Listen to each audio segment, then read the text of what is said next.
Hola, buenas tardes, bienvenidos de nuevo a mi canal. Bueno, pues hoy vamos a cambiar un poco de tercio, como siempre, un poco para despejar las neuronas y, bueno, aunque sean las pocas que me quedan, porque últimamente pues he tratado efectivamente temas muy complicados en mi canal y como ya sabéis me gusta desconectar y hablar de otra serie de temas que pueden resultar realmente interesantes. Y en este caso también, con todo el cariño del mundo a mi tía Ali, como os había dicho, a la que ya le había dedicado el vídeo de Marie Curie, pues le quiero dedicar otro vídeo especial, esta vez dedicado a Carl Sagan. Bueno, no sé si lo conocéis, no obstante ahora con todo lo que yo os voy a narrar, pues creo que será suficiente para saber quién fue este hombre y todo lo que aportó lo que es al mundo, ¿no? Porque son científicos que, bueno, de alguna manera pues han aportado mucho a lo que es el mundo de la ciencia y creo que es bastante importante pues conocer un poco en qué consistió su trabajo, quiénes fueron, qué es lo que hicieron y, bueno, en fin, una serie de cosas que son bastante relevantes, digamos, ¿no? A nivel científico, como comento. Os adelanto que el tema de la ciencia no es muy fuerte precisamente, pero bueno, sí que es cierto que, bueno, yo soy una persona bastante, digamos, currilleira, como se dice en mi tierra gallega, y hay cosas pues que sí me gusta conocer, ¿no? Independientemente de que puedan ser algunas, como es en este caso, en el tema de la ciencia. Entonces, bueno, básicamente vamos a hablar de este gran científico y bueno, concretamente comentaros que Carl Edward Sagan nació en Brooklyn, Nueva York, el 9 de noviembre de 1934. Y bueno, pues nació en el típico pues, apartamento modesto, lleno del bullicio típico de la ciudad. Estamos hablando de Nueva York, imaginaros, ¿no? Su familia era judía, eran de clase trabajadora. Su padre Samuel, vamos, básicamente era pues, un comerciante de muebles con un amor discreto por los libros. Es muy importante lo de los libros, siempre lo digo, leer es fundamental. Y su madre Rachel trabajaba en la venta de joyas mientras cuidaba de Carl y una hermana que tenía llamada Carol, ¿no?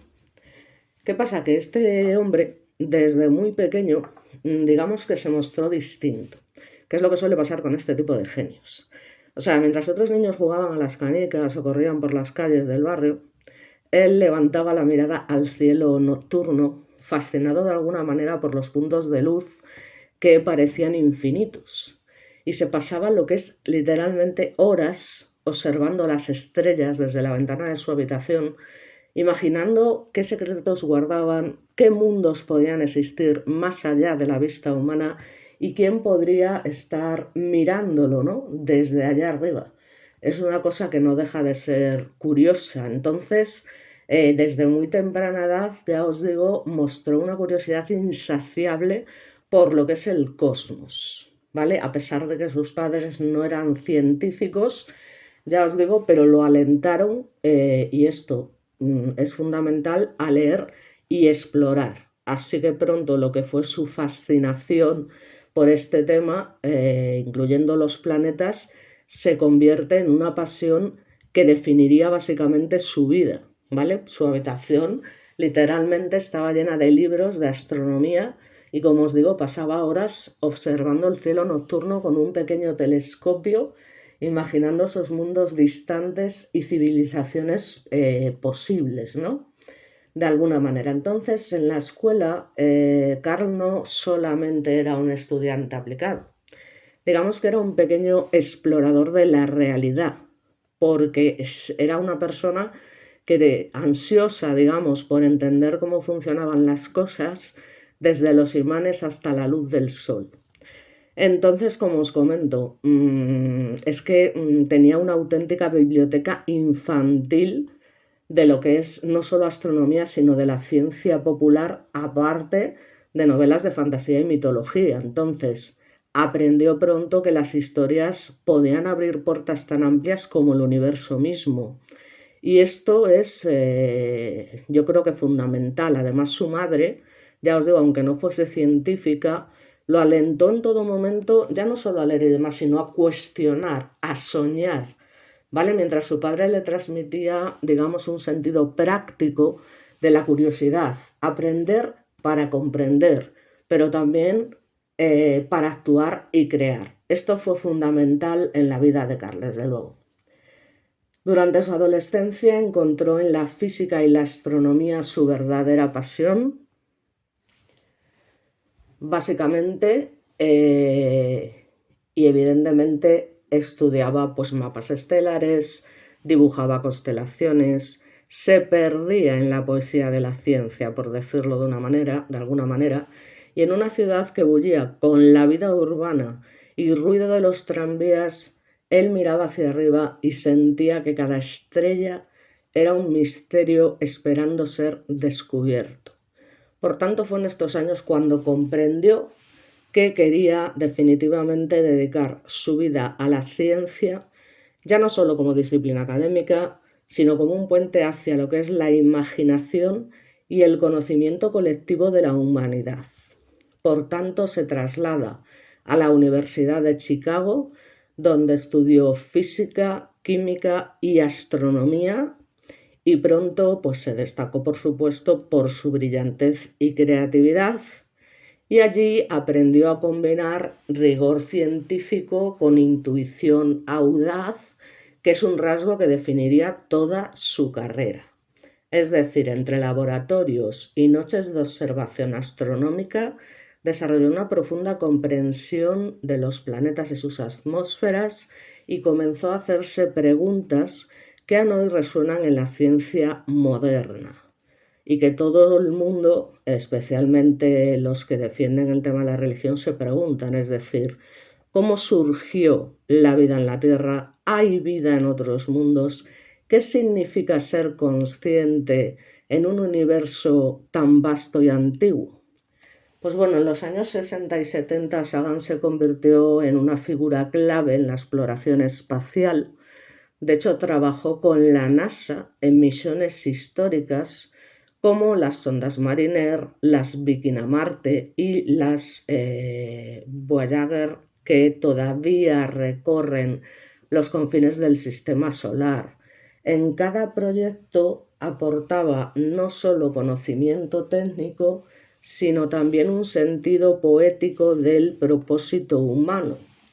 Básicamente fue el quien diseñó los mensajes interesterales de los Voyager, discos de oro con sonidos, imágenes y saludos de la Tierra destinados a cualquier forma de vida que pudiera encontrarlos, porque para él la ciencia era un acto de comunicación con el cosmos y una manera de tender un puente entre la humanidad y lo desconocido. Bueno, pues aquí es que he encontrado una foto muy interesante de Carl Sagan cuando era niño.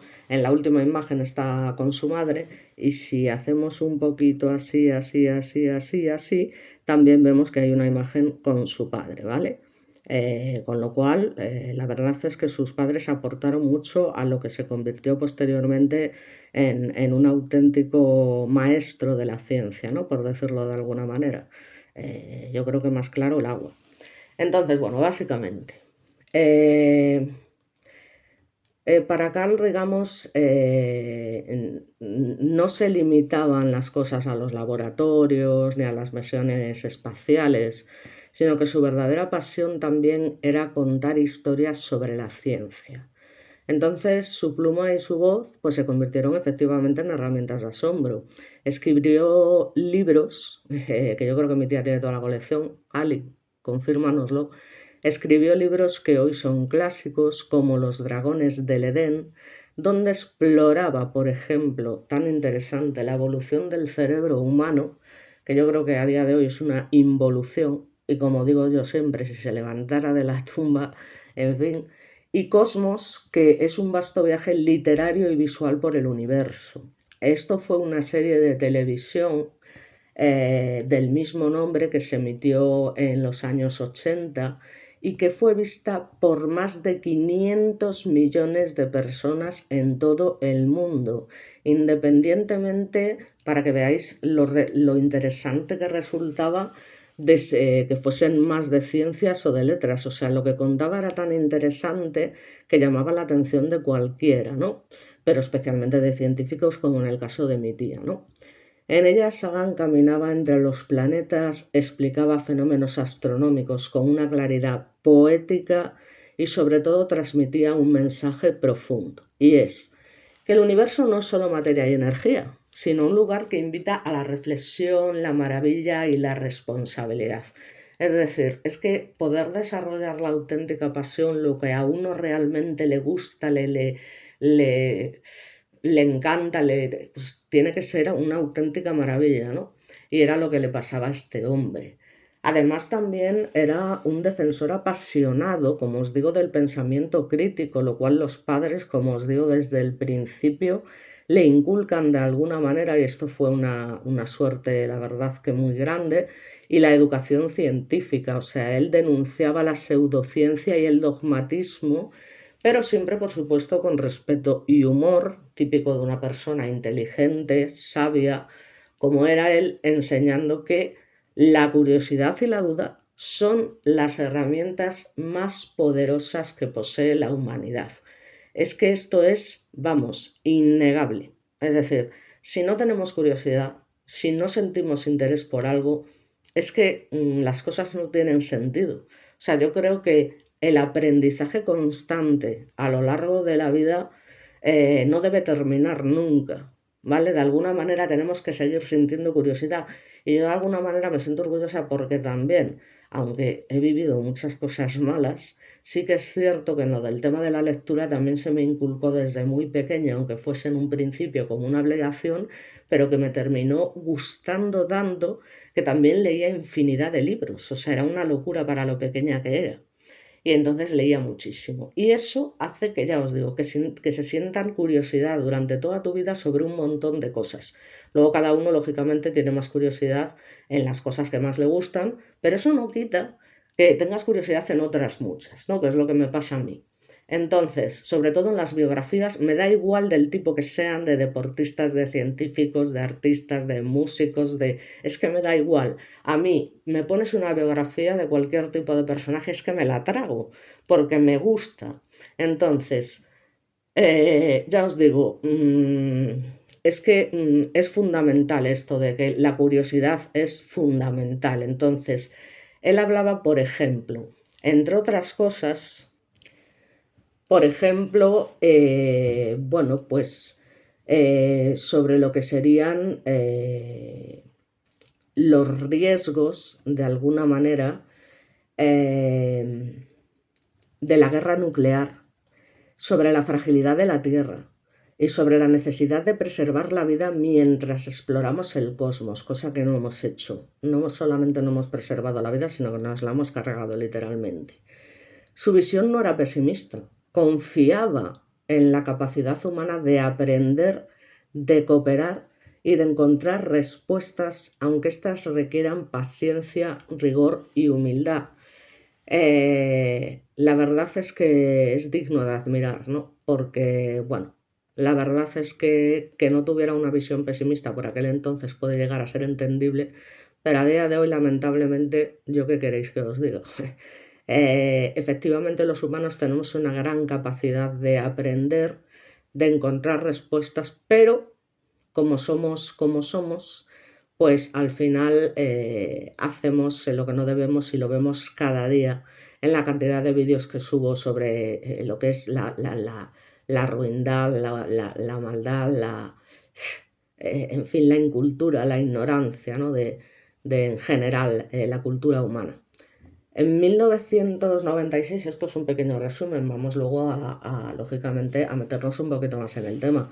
Carl Sagan lamentablemente pues, falleció a los 60 años, víctima de una enfermedad cancerígena llamada mielodisplasia, que básicamente debilitó pues, de manera importante su salud y claro, su muerte desde luego fue sentida como una pérdida monumental, ¿no? Aunque su legado siga vivo.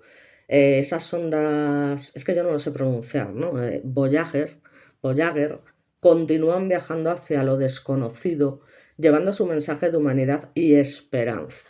Sus libros siguen inspirando nuevas generaciones y su imagen, digamos de alguna manera, pues sigue señalando hacia las estrellas y sigue siendo un símbolo universal de curiosidad, humildad y asombro. Así que más que un científico, Sagan, fue un poeta del universo, un narrador que transformó la frialdad de los datos en maravilla y que nos enseñó que somos polvo de estrellas, capaces de reflexionar sobre nosotros mismos y que nuestra grandeza, que luego lamentablemente, ya os digo, no la utilizamos, reside tanto en nuestra insignificancia como en nuestra capacidad, como comento, de imaginar, descubrir y soñar. Cada vez que miramos el cielo nocturno, recordamos a Sagan y su invitación eterna: contemplar el cosmos no solo como observadores, sino también como participantes conscientes de una historia infinita y compartida, ¿no? De alguna manera. Entonces, ya os digo, vamos a profundizar un poco más en todo lo que aportó este señor, básicamente, teniendo en cuenta todo esto que hemos contado. Y ya os digo, es que además era un hombre que tenía y combinaba de alguna manera dentro de esa curiosidad una memoria prodigiosa y una mente inquieta. Estamos hablando de que a los 6 años ya se había leído el tío varios libros de astronomía, en principio para niños. Es lo que me pasó a mí. Lo que pasa es que yo empecé con 5 años y no libros de astronomía, por supuesto. Y empezó a escribir sus propios ensayos ya sobre planetas y galaxias. O sea, es que son niños, ya os digo, superdotados. Y además alentado por sus padres, que discutían con él sus ideas, que le decían, le impulsaban a estas preguntas, perseverar, buscar la verdad más allá de las apariencias. La verdad es que en ese sentido fue muy afortunado, pero además él no solamente se conformó con esto, no solo quería respuestas, él quería entender literalmente los mecanismos profundos de la naturaleza, ¿no? Y más que eso, quería comunicar ese asombro. Entonces, bueno, pues de alguna manera los profesores que tenía veían su curiosidad desbordante como una rareza que a veces lo hacía sentir fuera de lugar, a pesar de ser un alumno sobresaliente. Pero esto Carl lo vivió como un privilegio de alguna manera, ¿no? Entonces ya os digo, cuando estaba en la Universidad de Chicago, es cuando descubre efectivamente esa investigación científica rigurosa y cuando empieza a estudiar sobre, fijaos, la atmósfera de Venus y Júpiter, que le permitieron combinar teoría y observación. Y además pronto se destacó no solo por su talento matemático, cosa que envidio profundamente porque para mí las matemáticas son un suplicio, sino esa capacidad, como os comento, de formular esas preguntas que habíamos comentado. Entonces llegó a hacer un doctorado en ciencias planetarias, que tiene tela, que lo consolidó como uno de los jóvenes científicos más prometedores de su generación. Entonces ya os digo, en la década de los 60 estamos hablando de que el mundo, porque siempre es importante conocer el contexto histórico, ya lo he dicho, estaba inmerso en la Guerra Fría, en la carrera espacial y en la amenaza nuclear. Entonces Carl vio en la exploración del cosmos esa esperanza para la humanidad. Qué necesaria es esta gente, este tipo de personas, qué necesarias son para la humanidad. Lástima que cada vez sean menos y en fin. Es un recordatorio al final de nuestra fragilidad y a la vez de nuestro potencial. Entonces, claro, ya os digo que nada más y nada menos que trabajar en la NASA, colaborando en misiones súper importantes, pues como vosotros comprenderéis, ya de por sí es una auténtica maravilla. Además, por su intensa curiosidad intelectual y su compromiso ético con el mundo, porque esta gente se preocupa por el mundo, se preocupa por la humanidad, como le pasó a Marie Curie y que ha salvado innumerables vidas. Pues a este señor le pasaba un poco lo mismo. Entonces, fue crítico, ya os digo, como con eso de la astrología, creencias infundadas, como os comento, y él creía que es que la educación científica era un deber moral.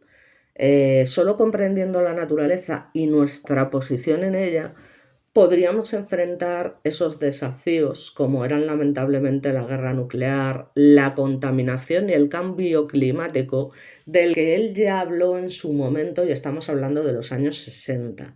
Entonces, de alguna manera fue un activista que incluyó advertencias sobre los peligros de destruir nuestro planeta mientras soñábamos con colonizar otros mundos. O sea que fue otra persona, digamos, totalmente adelantada a su tiempo.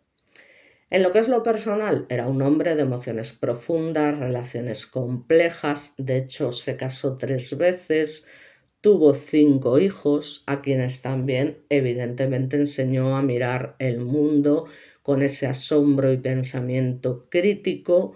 Amaba la música, la literatura, la poesía y encontraba en estas expresiones humanas un eco de la inmensidad del universo, sin ninguna duda. Eso lo hemos visto en talentos como Miguel Ángel o con una serie de vídeos que yo he subido a mi canal. O sea, lo que es la inmensidad de lo que puede llegar a hacer el ser humano es realmente increíble, ¿no?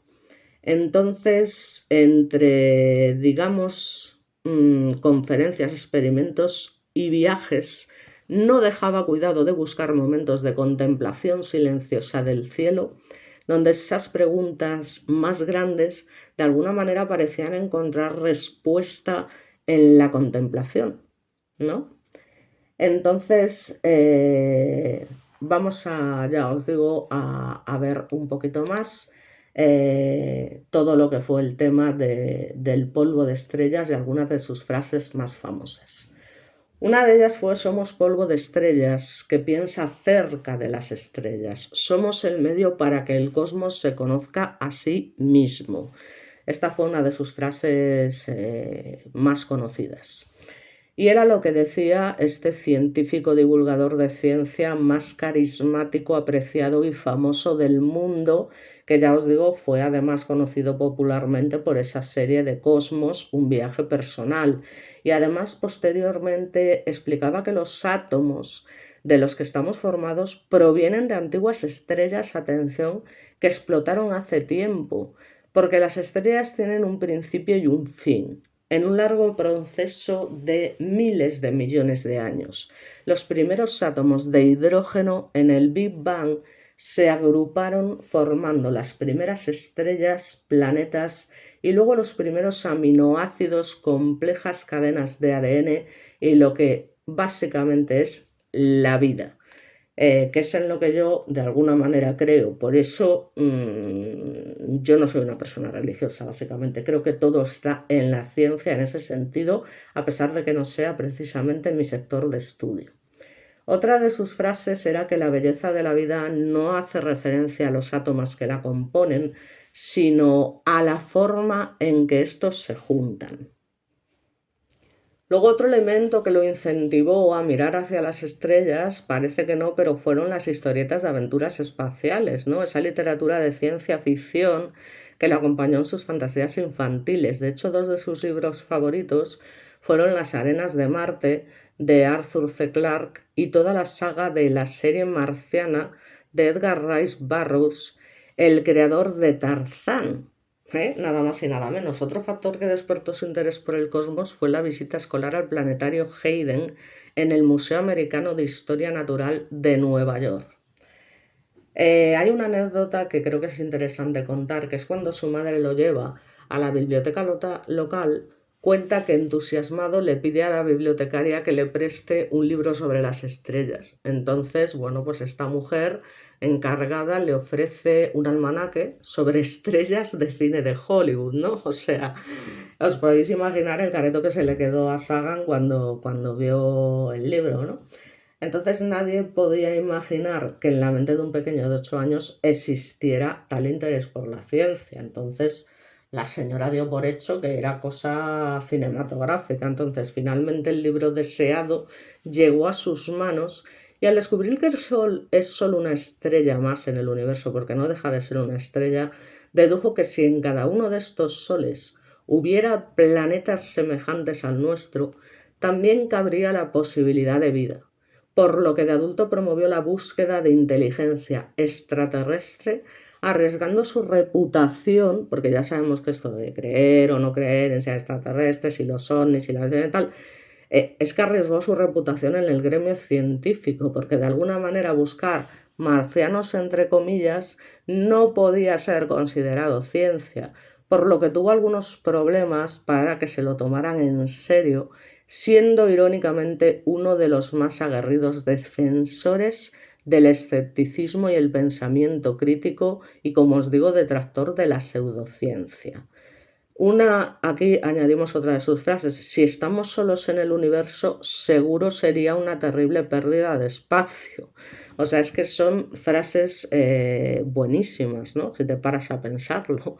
O sea, es que además me resulta súper, o sea, irónico, ¿no? Joder, con lo grande que es el universo, ¿no? Qué triste sería pensar que estamos solos en él, ¿no? Es de alguna manera el significado de esta frase. Yo creo que es fundamental. Entonces, digamos que en su proceso de formación académica se empieza a codear con la crema innata de varios investigadores importantes, es decir, ganadores de premios Nobel. Algo así como los maestros Jedi, ¿vale? Pero de la ciencia.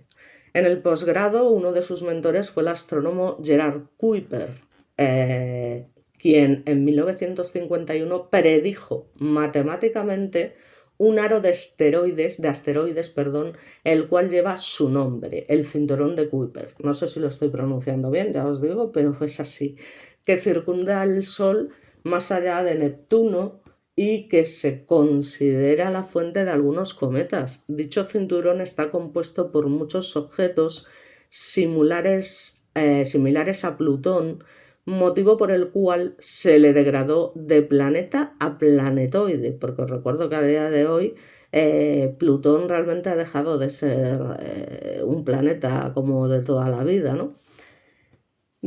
Por otra parte, otro de los grandes científicos que conoció era su propio jefe. Mientras alternaba los estudios de posgrado con un trabajo de verano en un laboratorio, pues hablamos de Hermann Joseph Müller, que era un biólogo y genetista, descubridor, entre otras cosas, de las mutaciones genéticas a la acción de rayos X y por tanto ganador del Nobel de Medicina, por quien conoció a Harold Clayton Urey, premio Nobel de Química, y a su asistente Stanley Miller, famosos por su experimento llamado metafóricamente caldo primigenio o abiogénesis, el proceso natural de cómo se originó la vida en nuestro planeta, logrando crear algunos aminoácidos, moléculas orgánicas, la base de las proteínas básicamente, que respaldaron las hipótesis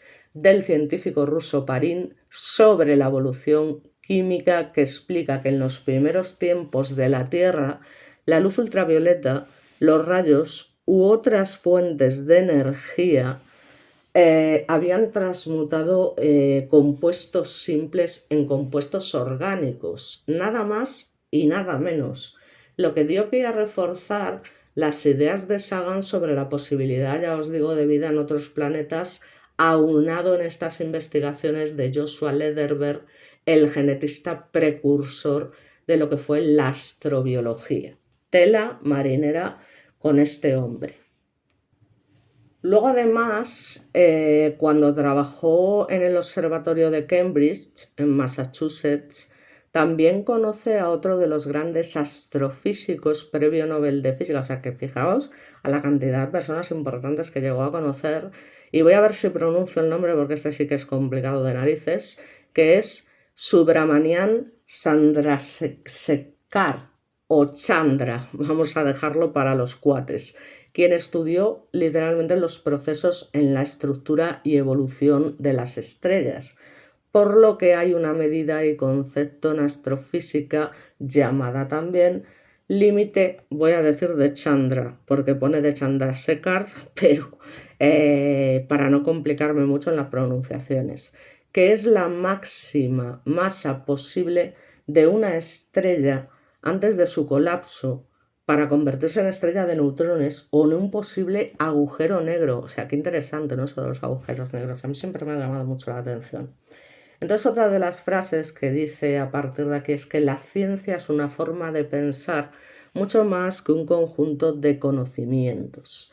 Entonces, como os habréis dado cuenta, se nutrió de un intelecto científico sobrado, ¿vale?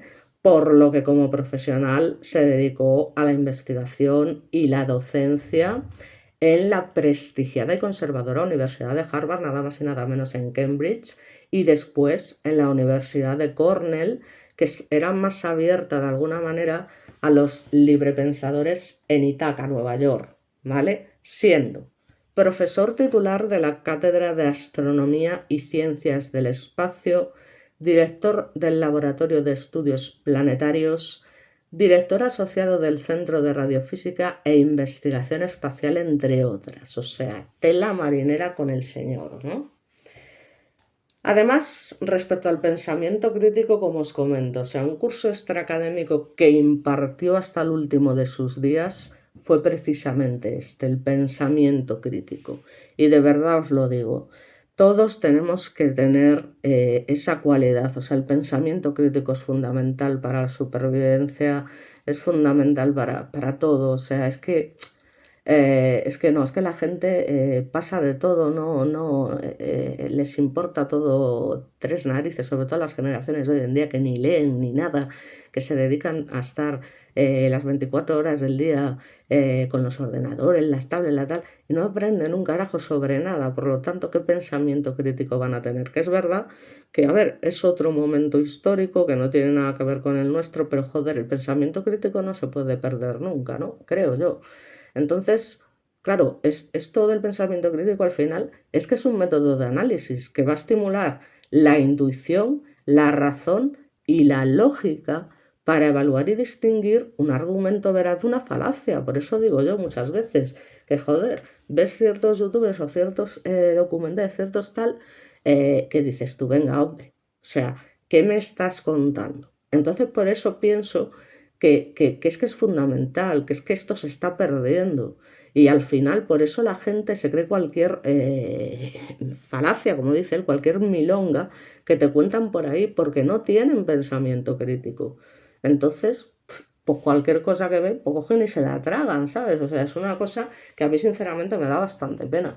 Entonces, aquí añadimos otra de sus frases. A modo científico, hay que demostrar la invalidez y superficialidad de la pseudociencia, el pensamiento New Age y el fundamentalismo religioso, porque eso es un servicio a la civilización, ¿vale? Efectivamente, o sea, es que no se puede hablar más claro. O sea, yo es que aquí, ya os digo, estoy totalmente de acuerdo, porque ya sabéis que yo, lo del tema de la religión es algo que, ya os digo, precisamente por ese pensamiento crítico lo considero una auténtica milonga para no dormir que nos han impuesto desde hace muchísimos años, independientemente de que puedas creer o no que hay algo más allá. Pero estas personas precisamente estaban para estudiar ese más allá y para intentarles darle una explicación científica. Y yo estoy convencida de que en la explicación científica está la clave de todo.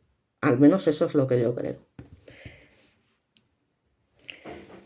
Entonces, bueno, básicamente os había comentado que, bueno, pues era un personaje evidentemente también, como suele pasar con este tipo de genios, pues particular. Entonces, respecto a su carrera y su vida sentimental, pues tenemos en primer lugar a Lynn y el Mariner 2. Y os voy a explicar esto en qué consiste. En el año 57, que fue el mismo año del lanzamiento del primer satélite artificial soviético, no sé si habéis oído hablar, yo desde luego sí, del Sputnik 1, se casa con una talentosa, como no podía ser de otra manera, no se iba a casar con una cualquiera que no tenía ni idea de nada, por decirlo de alguna manera, estudiante de biología.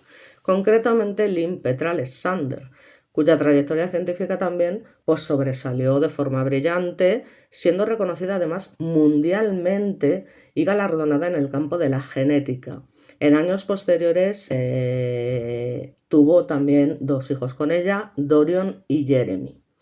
Al concluir Sagan su máster en física, escribió una tesis sobre las condiciones del planeta Venus llamada el efecto invernadero por densidad atmosférica y gases, Yo no sé si recordáis esto del efecto invernadero, pero yo lo recuerdo perfectamente. O sea, el hecho de hablar, que ahora ya de efecto invernadero no he vuelto a oír hablar en estos últimos años, pero en su día sí que se hablaba mucho de este tema.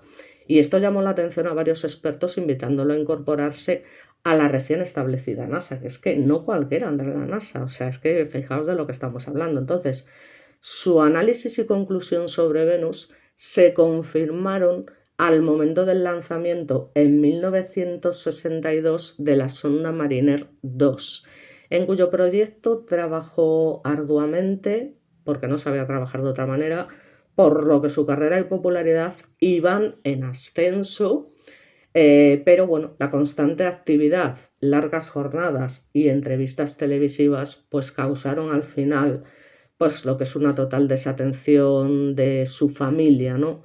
Porque esta gente está tan, digamos, inmiscuida en su propio conocimiento que al final es lo que los llena de entusiasmo y al final, bueno, pues de alguna manera se dedican a trabajar, trabajar, trabajar y de alguna manera pues también se desatiende un poco a la familia. Entonces esta mujer, Lynn, le solicita el divorcio tras 8 años de matrimonio, decisión que la encaminó también a la cumbre de su carrera para que veáis que a veces no hay mal que por bien no venga, a veces, como una de las mejores científicas del siglo XX, conocida como Lynn Margulis por adoptar el apellido de su segundo esposo. Entonces, respecto a lo que estábamos comentando, vida inteligente en el universo. En el año 64 se lanzó el Mariner 4 hacia el planeta rojo, es decir, Cal era uno de los más interesados en el resultado de la misión, ya que deseaba fervientemente pues algún tipo de evidencia biológica marciana, pero no fue así. Entonces, bueno, su primer libro de divulgación científica la realizó junto con otro astrónomo ruso, y ya estamos con los rusos que son complicados de narices de pronunciar, un tal Joseph Shklovsky, titulado Vida inteligente en el universo, y que trata sobre la estructura del universo y especulaciones sobre exobiología. Sagan se sentía solo en su anhelo. Parecía ser el único científico de Harvard trabajando en esa materia tan especulativa, por lo que se integró al comité del proyecto Libro Azul, promovido nada más y nada menos que por la Fuerza Aérea de los Estados Unidos, para investigar, como os comento, el fenómeno OVNI, lo que le costó su despido de la universidad, como os comento, porque en aquellos momentos, e incluso a día de hoy, lo del tema de los extraterrestres y demás, pues bueno, ya sabéis, ¿no? Eso es como, pues eso es igual que la religión, creer que hay extraterrestres, bueno, pues también yo creo que es un poco ingenuo pensar que somos los únicos. Otra cosa es que sea otro tipo de vida. Y ya no me estoy refiriendo a alienígenas ni movidas de estas que se han contado, de esos extraterrestres con ojos grandes de las películas, no, pero un tipo de vida de tipo como puede ser una planta, como puede ser una bacteria, es decir, que es que no estamos hablando de un extraterrestre tal y como nos lo imaginamos, al menos para mí, pero con que haya una bacteria ya hay vida. Entonces, de alguna manera, esto es lo que al final para mí significa este estudio de Sagan, ¿no? Entonces, a pesar de que realmente lo que estaba haciendo era un estudio rigurosamente científico por cada caso, aprovechando el interés popular para acercarse a la gente y divulgar ciencia, escribiendo sobre lo que él percibía como falacias lógicas, demostraba que se trataba de fenómenos atmosféricos, fraudes y proyectos militares a prueba. O sea, que es que esto fue lo que, a la conclusión que llegó con el tema de los ovnis en particular, ¿vale? Y es que sin ninguna duda, o sea, estos son pruebas que hacen los grandes países, que hacen pruebas con una serie de maquinarias, ¿vale? Que no son un simple avión, pero no tengáis ninguna duda de que lo hacen constantemente, los rusos, los americanos, con una serie de vete tú a saber qué tipo de artilugios que son desconocidos totalmente para la gente de la calle y que claro, cuando alguien ve una cosa así rara, pues no es que es un ovni, es que es un no sé qué, pues seguramente no. Y esto era una de las cosas que él, a pesar de creer que había vida en otras plantas y que sería una pena si no fuese así, por ese desperdicio que él decía del universo, al final... joder, es que yo creo bueno, que era un tío, es que a ver, era un sabio y luego, también sus amigos, ¿no? En esta etapa, cuando se incorpora a la Universidad de Cornell, ya que había sido despedido, pues conoce a Frank Drake. Frank Drake es el creador de la famosa ecuación que propone estimar la cantidad de civilizaciones posibles en nuestra galaxia, tela marinera, con quien se asocia en el proyecto SETI en búsqueda de inteligencia extraterrestre, atención, por medio de emisiones de radio detectables. Entonces se convierte nada más y nada menos que en amigo de Isaac Asimov. Esto me imagino que este nombre sí que os suena. Que es uno de los prolíferos escritores de ciencia ficción, divulgador de historia y ciencia, así como el ya nombrado Arthur C. Clarke, a quien él realmente admiraba desde niño por esos libros de ficción y ciencia, el cual además lo invitó a colaborar con sus conocimientos del universo para la realización de la película 2001 de Stanley. En esos momentos conoce a Linda, conoce a la artista, escritora, diseñadora, guionista y directora de teatro Linda Salzman, con quien contrae segundas nupcias en el año 68 y quien ayudó en la realización de algunos de sus trabajos en la década de los 70, como también la coautoría compartida con otros colaboradores del libro Murmullos de la Tierra, el mensaje interestelar de la Voyager, o como se diga, Voyager, no lo sé, y algunas aportaciones de documentación para ese libro Dragones del Edén, por el cual Sagan obtuvo el premio Pulitzer.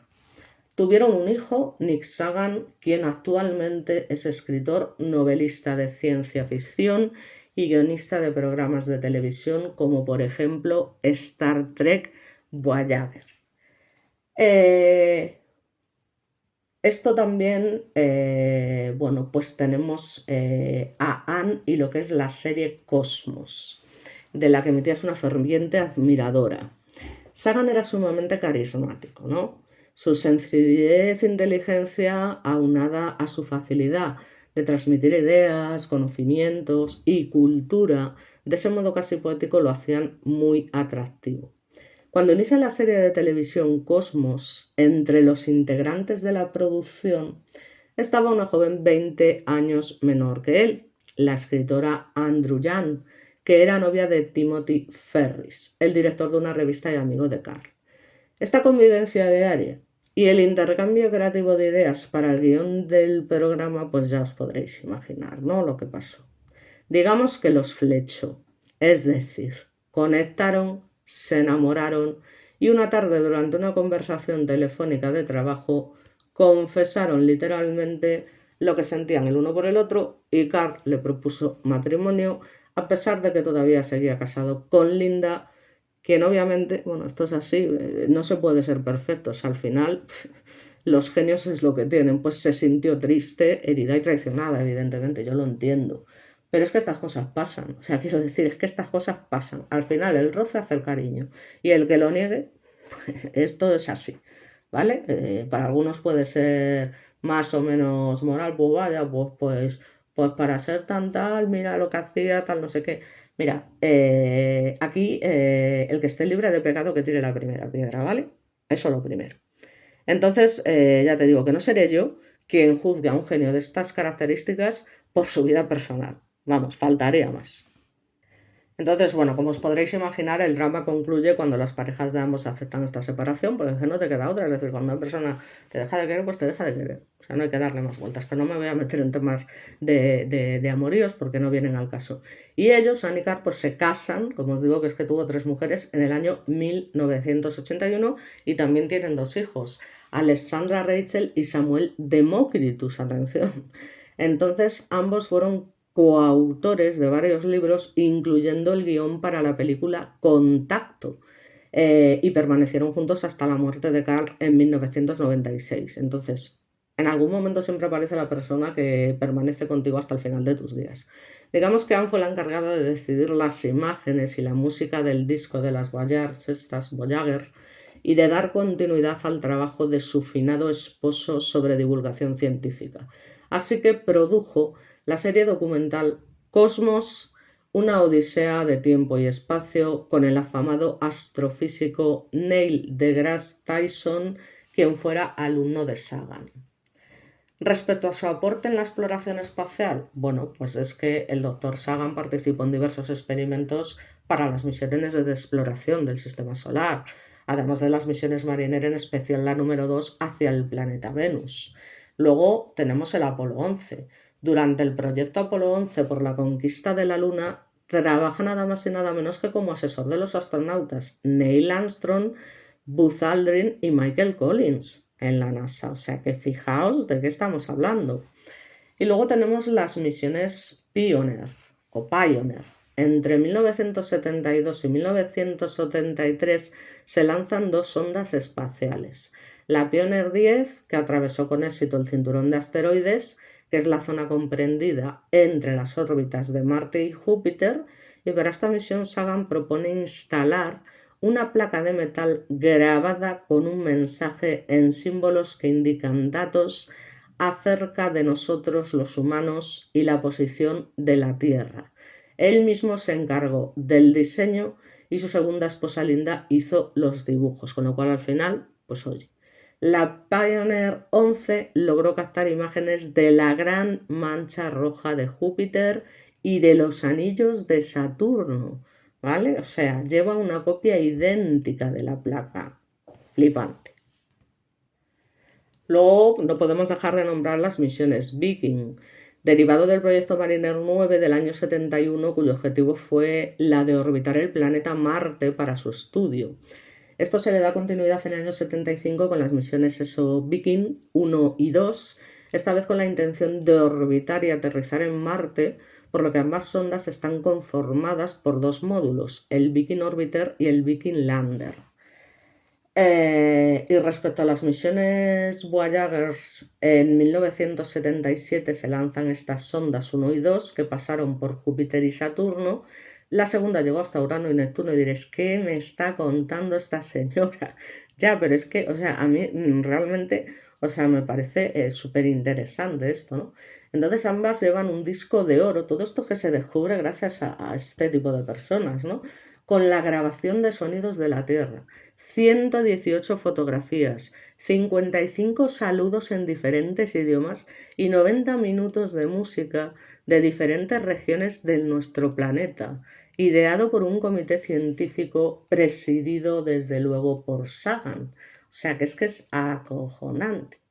Además de sus aportes a la ciencia sobre el efecto invernadero de Venus y la llamada paradoja del brillo del Sol, como astrofísico, astrobiólogo y escritor de decenas de libros, editor de la revista Icarus, divulgador de ciencia y pensamiento crítico, Sagan fue un activista hippie que se manifestaba en contra de la guerra de Vietnam y las pruebas nucleares. Es que no puede ser de otra manera. Es decir, cualquier persona con 2 dedos de frente evidentemente se da cuenta que el tema de las armas nucleares es peligroso, ¿no? Lo siguiente, o sea, es que no me quiero ni imaginar. O sea, ahora cuidado con el Trump y todos estos que tienen este tipo de armas que nos van a meter en un follón de 3 pares de narices. En fin, abogada a favor del consumo de la marihuana.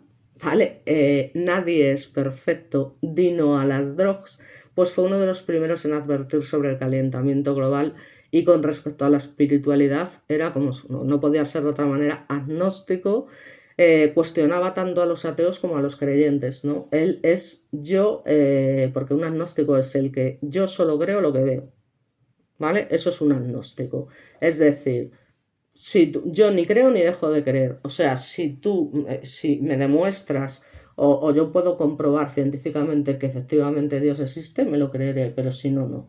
Eso es un agnóstico. Y lo más importante, pues siempre será un maestro para todos los que leyeron, leen y seguirán leyendo sus libros o ven una y otra vez la serie Cosmos, Ali, el vocero de los conocimientos del cosmos. Y aquí otra de las frases que manifiesta es que el cosmos es todo lo que es, todo lo que fue y todo lo que será. Nuestras más ligeras contemplaciones del cosmos nos hacen estremecer. Sentimos como un cosquilleo nos llena los nervios, una voz muda, una ligera sensación como de un recuerdo lejano o como si cayéramos desde gran altura. Sabemos que nos aproximamos al más grande de los misterios. Esta además fue la introducción de esta serie de Sagan, para que lo sepáis. Así que bueno, yo creo que resulta bastante interesante. Entonces, bueno, no podemos ignorar estas cosas, o al menos yo creo que no se puede, pero bueno, oye, cada uno tiene sus intereses, eso está claro, yo también, ¿eh? O sea, es decir, es igual que en el tema de la música. A mí me gusta mucho el rock, el punk rock y demás, pero eso no quiere decir que no reconozca que hay talento en otra serie de cosas. Y de hecho, para que lo sepáis, uno de los vídeos que voy a hacer va a ser sobre Keith Flynn, que fue, como sabéis, uno de los líderes de The Prodigy. Y os parecerá, joder, pues para gustarte el rock and roll que te gusta el rock, pues sí, me gusta The Prodigy. Y de hecho creo que a la hora de bailar, que es una cosa que yo hago frecuentemente y que me encanta, que es mi deporte diario, creo que es súper bailable, súper, o sea, a mí me da un subidón cuando escucho a Prodigy, pero al Prodigy de cuando estaba Flynn, ¿no? Ahora ya no tanto. Entonces, bueno, os lo comento para que sepáis que va a haber un vídeo sobre Keith Flynn. En fin, pero todavía tengo pendiente el de Taylor Hawkins, quiero decir, el batería de Foo Fighters. Entonces, bueno, para ya terminar y no enrollarnos más, que yo ya sabéis que me enrollo y no tengo fin. Básicamente para finalizar, bueno, pues Sagan fue un defensor de la existencia del calentamiento global, dio los primeros pasos para que los gobiernos del mundo que se han pasado por el forro se involucren en un problema que hoy en día nos sigue preocupando mucho y cada vez más, viendo quiénes están en el poder, evidentemente, para contribuir a lo que es el empeoramiento de sus efectos. Hizo que este hombre prestase toda su atención a este asunto. Y Carl Sagan fue un científico para la eternidad, mundialmente reconocido por su faceta de sólido divulgador científico con ese punto filosófico, que escribió más de 20 libros, publicó cientos de artículos y a pesar de todo ello nunca recibió el premio Nobel. Y ya os digo que, bueno, pues lamentablemente el 20 de diciembre del 96, por una extraña forma de cáncer, ya os digo, síndrome mielodisplásico, tuvo que someterse a 3 trasplantes de médula ósea y por tanto, bueno, pues termina falleciendo a los 62 años a causa de una neumonía, porque ya sabemos que al final estas cosas no mueres por el cáncer como tal, sino como una consecuencia de cómo se debilita tu organismo, ¿no? Entonces, para las generaciones futuras quedará la visión que este gran pensador nos dejó del universo, que es esto, lo que ya he dicho antes, el cosmos es todo lo que es, todo lo que fue y todo lo que será. Nuestras más ligeras contemplaciones del cosmos nos hacen estremecer. Sentimos como un cosquilleo, nos llena los nervios, una voz muda, una ligera sensación como de un recuerdo lejano o como si cayéramos desde gran altura. Sabemos que nos aproximamos al más grande de los misterios, como ya he dicho anteriormente, y con esto y un bizcocho pues dejamos este vídeo con todo mi cariño también dedicado especialmente a mi tía, pero también a todos vosotros como una aportación más a lo que es la ciencia, porque creo que hay cosas que son importantes en esta vida. Y el pensamiento crítico, no nos olvidemos, es desde luego fundamental en esta vida. De verdad os lo digo, porque si no, nos creemos toda la basura que nos están metiendo a diario, tanto en las noticias como en la prensa, como los políticos, como en fin, sin fin. Así que, por mi parte nada más, muchas gracias y nos vemos en un próximo vídeo.